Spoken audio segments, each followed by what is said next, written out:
Bom dia, é um prazer poder voltar à sua casa através desse programa para que a gente possa compartilhar um pouco sobre a relevância da palavra de Deus para a nossa vida. Como você já deve estar acostumado e se você é uma pessoa que acompanha o programa, já sabe que para mim a Bíblia é o maior manual de autoajuda que a humanidade já conheceu. Eu tenho a Bíblia como não só como um guia de fé, mas também como um guia de espiritualidade cristã. Uma palavra que orienta a vida, que faz com que a vida possa ganhar novos significados. Eu queria fazer uma pergunta hoje aqui, que volta e meia alguém faz para mim. A pergunta é a seguinte: a Bíblia é de fato a palavra de Deus? Bom, na igreja evangélica, a gente aprende uma informação básica que a gente leva para a vida inteira, é de que a Bíblia é a palavra de Deus. Essa é uma doutrina básica da igreja evangélica no mundo inteiro. A Bíblia para nós, ela é o livro de Deus. O problema é o seguinte,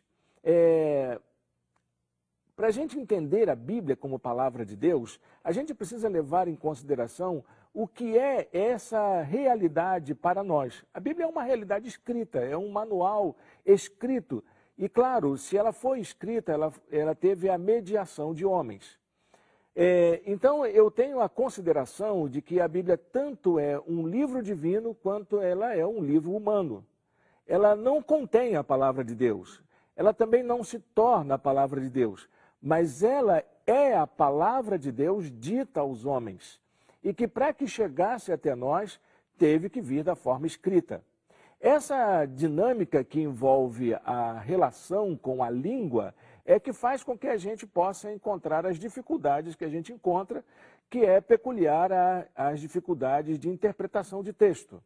Ferdinand de Saussure, um dos maiores estudiosos sobre linguística do mundo contemporâneo, ele chegou a dizer que a realidade da linguagem, ela envolve duas esferas.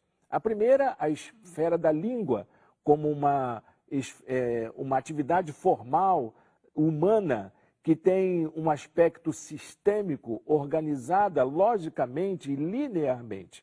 E a outra realidade é a realidade da fala, que ela é assistemática e tem a ver com o contexto, com a interpretação, com os significados atribuídos àquela estrutura.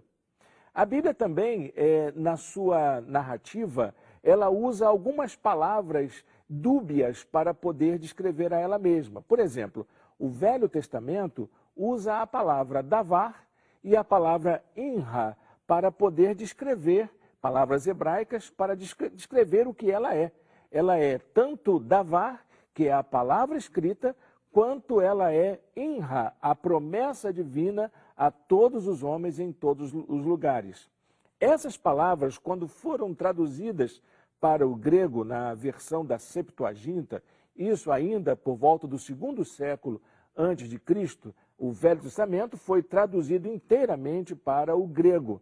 E essas palavras foram traduzidas por equivalentes como logos e rema. São palavras totalmente equivalentes, só que logos lembra muito mais uma palavra objetiva e ela é derivada do verbo dizer. Já a palavra rema diz respeito ao significado que a gente atribui àquela forma escrita que lemos. De tal maneira que, para nós, a Bíblia ela é a palavra de Deus e que para que nós possamos conhecê-la, precisamos que ela se torne palavra escrita de Deus para nós. Deus usou homens inspirados por ele para que esta palavra pudesse chegar até nós. Bíblia, palavra de Deus. Um dia o salmista, no Salmo 119, versículo 50, ele diz que a palavra de Deus se torna consolo para a vida dele. E ele acrescenta uma informação que é muito preciosa. Ele diz assim: a sua palavra me deu vida. A sua palavra confere vida. É importante a gente entender isso.